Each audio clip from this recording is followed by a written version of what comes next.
नमस्कार। तो आज के सेशन में हम यहाँ पे इलाहाबाद विश्वविद्यालय से संबंधित कुछ महत्वपूर्ण चीज़ों को समझने का प्रयास करेंगे। ठीक है। इसमें हम यूजीएटी पीजीएटी के कोर्सेज़ को लेकर चलेंगे। ठीक है। किसी एक पर हम फोकस नहीं करेंगे, सारी चीज़ें डिस्कशन करेंगे। ठीक है। तो आप वीडियो को स्किप मत कीजिएगा, वन बाय वन करके देखिएगा। हम यूजीएटी और पीजीएटी की जो महत्वपूर्ण बातें हैं उनको समझाने का प्रयास तो करेंगे ही, और कुछ महत्वपूर्ण यहाँ पे दिशा निर्देश भी दिया गया है, उसको भी समझने का प्रयास करेंगे। द फर्स्ट थिंग इज़ कि आपको कोई भी कन्फ्यूज़न हो इलाहाबाद यूनिवर्सिटी से रिलेटेड कोर्सेज़ को लेकर के या फिर किसी भी संबंधित जानकारी आपको चाहिए होगी, तो यहाँ पे आपको जो है नोटिफिकेशन में आपको यहाँ पे एक नंबर दिया गया है, इस पे या फिर इस पे या फिर इस पे किसी पर भी आप कॉल करके यहाँ पे जो भी जानकारी हो, ठीक है, वहाँ पे आपको वो जानकारी, ठीक है, प्रोवाइड करा देंगे। हालांकि पिछली बार ये काफ़ी प्रॉब्लम हुई थी, हम लोग खुद काफ़ी परेशान हो गए थे, तो क्योंकि ये इलाहाबाद यूनिवर्सिटी वाले फ़ोन उठाते नहीं हैं और बार बार परेशानी जो है हमको सामना करना पड़ता है। द सेकेंड थिंग इज़ कि आप यहाँ पे ईमेल आईडी पर उनको ईमेल भी कर सकते हैं जो भी आपका है। ठीक है। अगर आपको फ़ोन, मान लीजिएगा आपको कोई जानकारी चाहिए और आप फ़ोन नहीं उठा रहे हैं, तो कोशिश कीजिएगा कि ईमेल कर दीजिएगा, तो आपको रिप्लाई में ईमेल वापस दे देंगे। ठीक है। तो जो इसकी टाइमिंग है सुबह 10 बजे से शाम 7 बजे तक। आप यहाँ पे संडे और सैटरडे भी यहाँ पे शामिल किया गया है। आप इसमें कॉल करके इन्फॉर्मेशन, जो भी इन्फॉर्मेशन लेनी हो आप वहाँ पे ले सकते हैं। और द सेकेंड थिंग इज़ कि मैं बताता हूँ, अगर आपकी कोई भी इन्फॉर्मेशन चाहिए होगी तो आप जो इलाहाबाद यूनिवर्सिटी की जो ऑफिशियल साइट है उस पे जाकर आप इन्फॉर्मेशन कलेक्ट कीजिए, क्योंकि वहाँ पे जो इन्फॉर्मेशन दी जाती है वो ऑफिशियली दी जाती है, तो वो चीज़ें जो है वो सही होती हैं। ठीक है। किसी भी यूट्यूबर पर या फिर इवन मुझ पर भी, ठीक है, बिना नोटिफिकेशन में, जैसे मैं नोटिफिकेशन दिखा रहा हूँ तो इसमें जो भी चीज़ें हैं वो क्या है, वैलिड है। ठीक है। तो कहीं सुनाई बातों पर आप बिलीव न कीजिए, जो भी आप बातें हैं वो ऑफिशियल साइट पे जाके कंफर्म कर लीजिएगा। द सेकंड थिंग इज़ कि मैं अभी थोड़ा सा मैं बीए के लिए बात कर लेता हूँ। बीए के लिए यहाँ पे कुछ इन्फॉर्मेशन चाहिए होगी। जैसे कि आपको यहाँ पे 3 सब्जेक्ट चुनने होते हैं, आपको सभी को पता होगा। 3 सब्जेक्ट में से 7 सब्जेक्ट रहते हैं, जिनमें से आपको 3 सब्जेक्ट चुनने होते हैं। अब कुछ लोगों का यहाँ पे पहला डाउट, ठीक है, जो आपके कमेंट आए उसी के बेसिस पर मैं ये सेशन बना रहा हूँ। ठीक है। ये एक तरीके से कह सकते हैं कि डाउट क्लियरिंग सेशन है। देखिए, तो आपके जो 3 सब्जेक्ट चुनने होते हैं, द फर्स्ट थिंग, 7 सब्जेक्ट में से कुछ लोगों को लग रहा है कि वो 3 सब्जेक्ट हमारे, ऐसा तो नहीं है कहीं कि हमारे बीए में भी हो जाएंगे, तो ऐसा बिल्कुल नहीं है।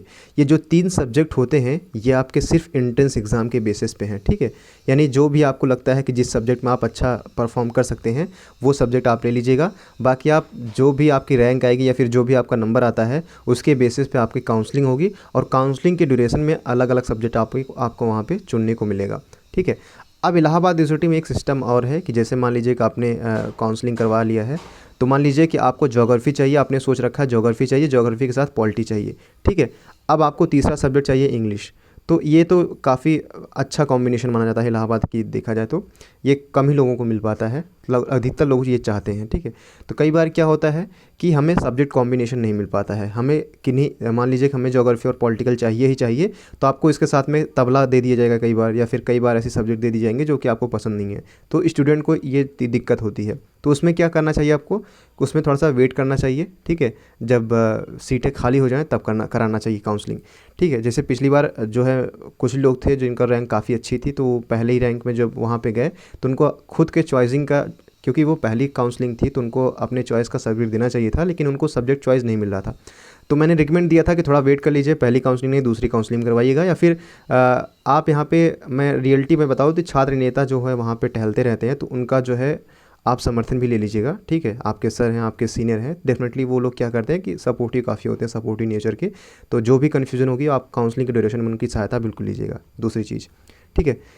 तीसरी चीज़ यहाँ पर ये है कि एमए वालों के लिए मैं बात कर लेता हूँ। ठीक है। अभी बीए वाली की बात हो गई, अब एमए वाले को बात कर लेता हूँ। एमए वाले में क्या है, मान लीजिए कि आपको एमए करना है, आपने बीए कर लिया है ग्रेजुएशन से, तो अब क्या करना है आपको, तो एमए करने के लिए आपको ज़रूरी होता है कि जो सब्जेक्ट आपने ग्रेजुएशन में लिया है वही सब्जेक्ट से आप यहाँ पे दे सकते हैं, लेकिन एज अ ऑप्शनल सब्जेक्ट में आपको मिलता है पीजीएटी फर्स्ट के अंतर्गत आता है। ये इस बात को ध्यान रखिएगा, पीजीएटी जब आप फॉर्म भरेंगे तो उसमें कन्फ्यूजन होता है कि यूजीएटी दे रहा है सर, और एक दे रहा है पीजीएटी, और एक पीजीएटी सेकंड दे रहा है, इसमें क्या मतलब होता है।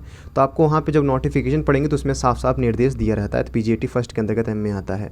तो मान लीजिए कि जैसे मुझे एमए करना है हिंदी से, ठीक है, मेरा ग्रेजुएशन में भी सब्जेक्ट था हिंदी, ठीक है, तो यहाँ पर तो कोई दिक्कत नहीं आने वाली है। अब मान लीजिए मुझे फ़िलासफ़ी मैंने किया है और फ़िलासफ़ी मुझे नहीं लेना है, मुझे हिंदी करना है, तब उसमें उस कंडीशन में क्या होता है कि आपको सब्जेक्ट 1 सब्जेक्ट 2 इस तरीके से आपका जो है जब फॉर्म भरेंगे तो उसमें दिखाई देगा। तो एज ए ऑप्शनल सब्जेक्ट में आप क्या कर लीजिएगा, हिंदी चुन लीजिएगा।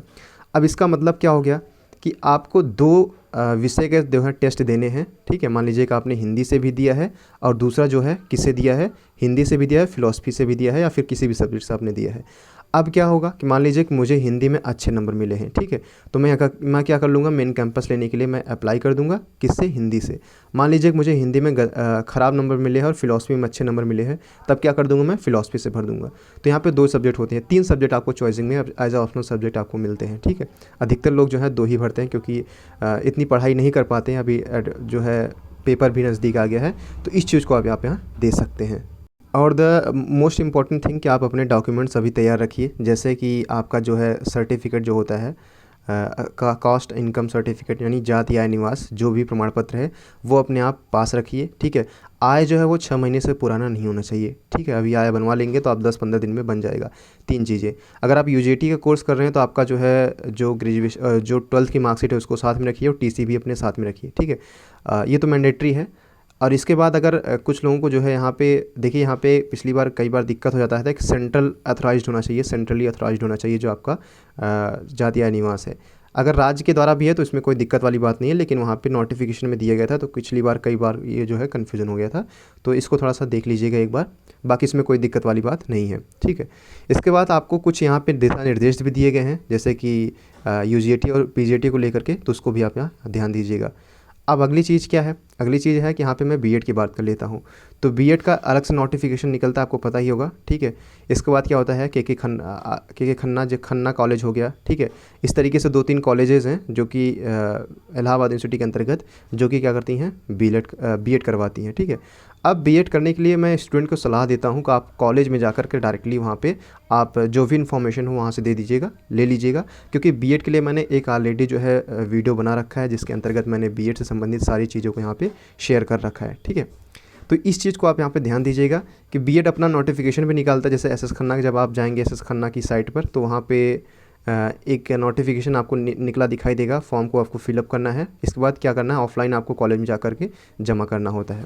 देखिए, अगर आपकी रैंक अच्छी आती है बीएड में, मान लीजिए एंट्रेंस से दिया तो आपकी रैंक अच्छी आई है, तो सरकारी गवर्नमेंट कॉलेज में जो है जो फ़ीस होती है वो ज़मीन आसमान का अंतर होता है, ठीक है। हालांकि इसमें जो है अटेंडेंस नेसेसरी होती है, लेकिन गवर्नमेंट कॉलेज में अगर आप करते हैं तो क्या होता है, उससे फ़ीस काफ़ी लो हो जाती है, ठीक है। 2-4 गुना नहीं, कई गुना कम हो जाती है। तो वो कंफर्म आप एक बार देख लीजिएगा, उस प्रॉस्पेक्ट चेक कर लीजिएगा। अगर चीज़ देखिए, यहाँ पे अगली चीज़ क्या है कि यहाँ पर जो है आपके जो कोर्सेज से संबंधित जो भी इन्फॉर्मेशन है, जैसे कि बीएससी एंट्रेंस एग्ज़ाम के लिए, ठीक है, बीएससी एंट्रेंस एग्ज़ाम के लिए हो गया, बीए एंट्रेंस एग्ज़ाम के लिए जो किताबें हैं या फिर जो प्रीवियस ईयर के पेपर हैं जो स्मृति आधारित हैं, ठीक है, उनको यहाँ पर क्या कर दिया गया है, अपलोड कर दिया गया है। तो डायरेक्टली मैं उसका लिंक जो है आपको प्रोवाइड करा दूँगा, ठीक है। काफ़ी लोग जो है उसको डाउनलोड किया है, रिस्पॉन्स काफ़ी अच्छा रहा, ठीक है। तैयारी आई थिंक चल ही रही होगी, सो मैं जो तैयारी तो मैं अपना कराता ही रहूँगा, लेकिन ये चीज़ें जो हैं आपको यहाँ पे डाउनलोड कर लेना चाहिए, ठीक है। क्योंकि इसके अंतर्गत जो है आपको कुछ सेट्स तो मिलते हैं जो कि प्रीवियस ईयर में जो एग्ज़ाम के बेसिस पे जो आधार पर जो यहाँ पे क्वेश्चन बनाया गया उसको देता ही है।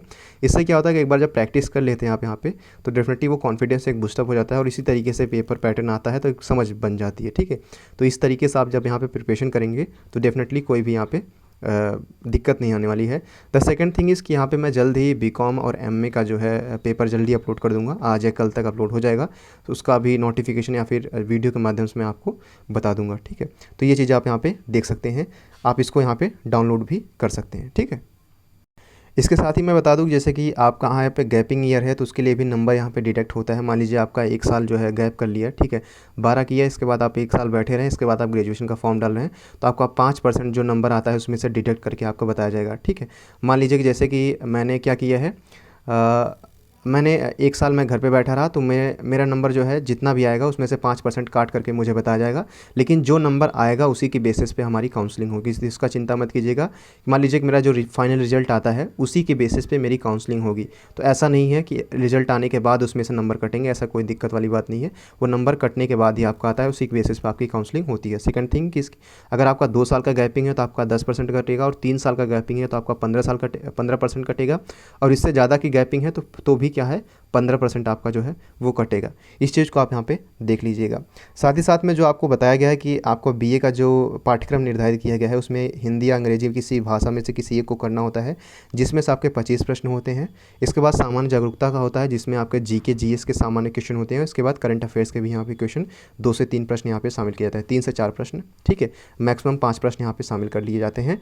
इसके बाद रीजनिंग का होता है, जिसे हम सामान्य मानसिक योग्यता कहते हैं। इसके बाद विषय ज्ञान के लिए 3 को चुना जाता है, मतलब इसमें से 7 सब्जेक्ट होते हैं, जिसमें से मैंने बताया था कि अगर बढ़िया नंबर गेनिंग आपको चाहिए होगी तो एक नागरिक शास्त्र, जिसमें सिविक्स कहते हैं, इसमें संविधान से संबंधित काफ़ी चीज़ें प्रश्न पूछे जाते हैं।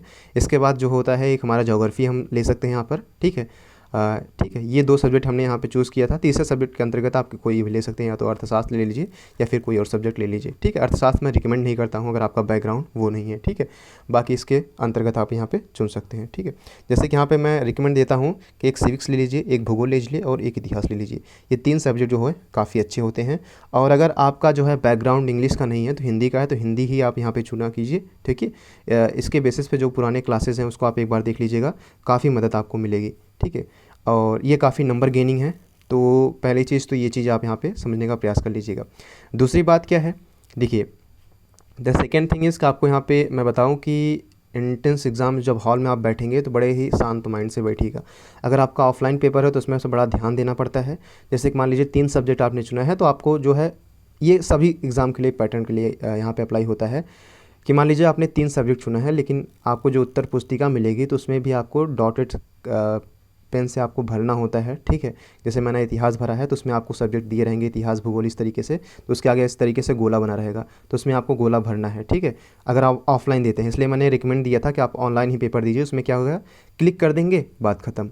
इसमें क्या होता है कि आधे घंटे, कम से कम आपके आधे घंटे बच जाते हैं ऑनलाइन एग्ज़ाम में, क्योंकि आप जब गोला भरेंगे तो उसमें ही अप्रॉक्सीमेटली 25 से 30 मिनट, अगर आप नहीं है तो उससे ज़्यादा भी समय लग जाता है, ठीक है। गोला भरने में ही काफ़ी समय लग जाता है। तो अगर बहुत ज़्यादा एक्सपर्ट हैं तो आप 20 से 25 मिनट तो लगाएंगे ही, या फिर 15 से 20 मिनट तो कहीं नहीं गया है। तो इस चीज़ को आप यहाँ पे देख सकते हैं। बाकी बीएफए के लिए आपको पता होगा कि कला या फिर इंटरमीडिएट पाठ्यक्रम यहाँ पे दिया गया है कि जो इसका जो है टेस्ट है, आपको सभी देखना है कि सभी जो प्रश्न पत्र हैं, यूजीटी के लिए मैं बात करूँ, यूजीटी पीजीटी के लिए सभी के लिए जो प्रश्न निर्धारित किए गए वो 150 प्रश्न हैं। और जो इसकी जो आपको आवर्स निर्धारित किए गए हैं, यानी जो घंटे निर्धारित किए, 2 घंटे आपको यहाँ पे दिया जाता है।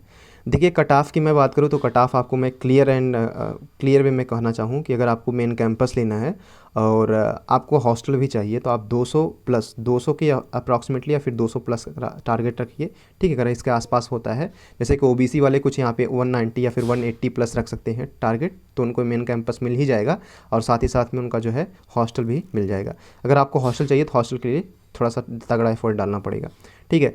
द सेकंड थिंग इज़ कि आपको जब हॉस्टल के लिए आप जब ऑनलाइन फॉर्म भरेंगे तो उसमें लिखा होगा कि आप क्या हॉस्टल चाहते हैं, तो उसमें आपने यस या नो भरा होगा, ठीक है। अगर आप हॉस्टल चाहते हैं तो उसमें यस भर दिए होंगे या फिर नो भर दिए होंगे। अब कई लोगों ने क्या कर दिया होगा, उसमें नो भर दिया होगा, लेकिन बाद में उनको रियलाइज होगा कि सर मुझे तो हॉस्टल चाहिए। तो इसके लिए क्या करना होगा, उसके लिए कोई दिक्कत वाली बात नहीं है। जब आप वहाँ पर काउंसलिंग होगी तो उसमें एक हॉस्टल का फॉर्म भी भरा जाता है, ठीक है। तो आप वहाँ पे भर दीजिएगा, बाकी किसी का सहायता ले लीजिएगा, किसी वहाँ पे आपके जो सीनियर होंगे या फिर जो भी छात्र संघ नेता होंगे, ठीक है, तो उनसे आप सहायता ले लीजिएगा, तो वो आपको यहाँ पे दे देंगे, ठीक है।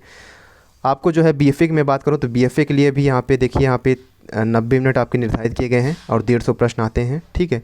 और प्रयोगात्मक परीक्षा होता है, विभाग में होगी, ठीक है। इसकी जो परीक्षा होती है वो कहाँ पर, विभाग में होती है। बीएफए डिग्री हेतु कोर्स की अवधि 4 शैक्षणिक सत्रों में होगी, ठीक है, इसको ध्यान रखिएगा। और इसको जो है सेम चीज़ यहाँ पे आप पढ़ लीजिएगा वीडियो को पॉज करके। साथ ही साथ में बीपीए के लिए भी है और बीएससी के लिए भी यहाँ पे बताया गया है, जो भी दिशा निर्देश दिए गए हैं। अब बीएससी के लिए भी यहाँ पे आपको ध्यान लीजिएगा कि समान जागरूकता के लिए जो है जीके जीएस और करंट अफेयर्स का जो है 10 प्रश्न पूछे जाएंगे, और इसके बाद 40 प्रश्न जो हैं आपके, 20 प्रश्न जो आपके हिंदी से पूछे जाएंगे इसमें होगा, ठीक है। 20 प्रश्न जो है हिंदी या इंग्लिश से पूछे जाएंगे। इसके बाद क्या है आपके, इसके बाद 10 प्रश्न आपके जो है समान जागरूकता से पूछे जाएंगे। इसके बाद विज्ञान समूह से 40 प्रश्न जो है प्रत्येक खंड से पूछे जाएंगे। जैसे कि आपने फिजिक्स केमिस्ट्री तो सभी के लिए नेसेसरी है, बाकी आप अगर मैथ लिए हैं तो मैथ का, अगर आपने बायो लिया है तो बायो के लिए यहाँ पे प्रश्न होंगे। बीकॉम के लिए वही सेम है कि अंग्रेजी या हिंदी में से किसी एक को चुनना है। देखिए, हिंदी, अंग्रेजी और जीके जीएस का जो सिलेबस होता है वो सभी के लिए क्या होता है, सेम होता है। तो इस चीज़ को आप अपने दिमाग में कंठस्थ कर लीजिएगा। बाकी यहाँ पे सामान्य जागरूकता का भी प्रश्न होता है 25 प्रश्न, यानी 100 नंबर तो आपके ऐसे ही हो गए, ठीक है। बाकी 100 प्रश्न आपके वाणिज्य विषय से पूछे जाते हैं। इसकी भी मैं बुक जो है अपलोड कर दूंगा, किस तरीके से प्रीवियस ईयर में पूछे गए हैं, ठीक है। बीएससी गृह विज्ञान के लिए भी यहाँ पे देख सकते हैं आप, यहाँ पे जो भी पेपर है, ठीक है। इसके बाद अगर बीएससी गृह विज्ञान का जो भी स्टूडेंट है आप उनको बताइएगा, ठीक है। जो भी मटेरियल है मैं उसको फ्री में अवेलेबल करा दूंगा, ठीक है। बीएससी गृह विज्ञान यानी होम साइंस का जो भी स्टूडेंट है आप मुझको बताइएगा, ठीक है। मैं उसको ग्रुप बना दूंगा, उसमें आपको फ्री अवेलेबल हो जाएगा इसके जो भी मटेरियल है। बीए यहाँ पे दिया गया है कि संगीत या फिर बीपीए में प्रवेश हेतु अर्हता यहाँ पे बताया गया है। जो भी है इसको एक बार पढ़ लीजिएगा अपने सब्जेक्ट के अकॉर्डिंग, ठीक है। ये बार बार मैं पढ़ाऊँगा तो ये काफ़ी हो जाएगा। इसमें बाकी जो है डिडक्टेड का वो चीज़ें यहाँ पे प्रावधान किया गया है, ठीक है। बाकी इसके लिए कुछ महत्वपूर्ण चीज़ें हैं, जैसे मैं बताना चाहूँगा कि जैसे आपके पास कुछ डिग्रियाँ होती हैं। मान लीजिए कि आपने स्टेट लेवल या फिर नेशनल लेवल पर खेला है तो आपके पास एक डिग्री होगी, ठीक है। तो उसको अपने पास रखिएगा। जब काउंसलिंग होती है तो उसमें काफ़ी ज़्यादा आपको वेटेज मिलता है, काफ़ी ज़्यादा आपको आसानी होती है, डायरेक्टली आपका एडमिशन हो जाता है, ठीक है। वेटेज मिलता है इन द सेंस कि आपको मान लीजिए कि किसी का 170 पे हो रहा है तो आपका 160 150 पे ही हो जाएगा। अगर आपके पास कहीं आपने खेला या फिर एनसीसी धारक हैं इस तरीके से हैं तो आपका बड़ी आसानी से हो जाएगा। या फिर फिजिकली हैंडीकैप पीएच जो स्टूडेंट हैं उनके पास भी एक सर्टिफिकेट होता है, वो भी अपने पास रख सकते हैं।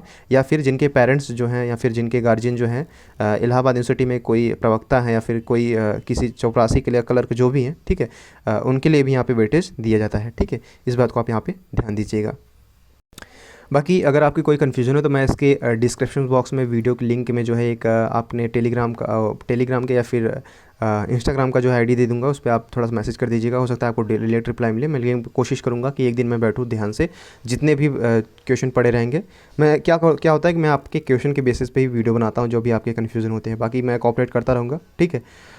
बाकी अगर आपके रिलेटेड कोई भी क्वेश्चन है तो आप इसे कमेंट बॉक्स के माध्यम से पूछ सकते हैं, ठीक है। बाकी यहाँ पे 3 तारीख है, डेट दी गई है। जो भी आपके मित्र हैं उनको इत्तला कर दीजिएगा, एक बार बता दीजिएगा। 3 तारीख जो है 3 अक्टूबर इसकी लास्ट डेट यहाँ पे निर्धारित की गई है।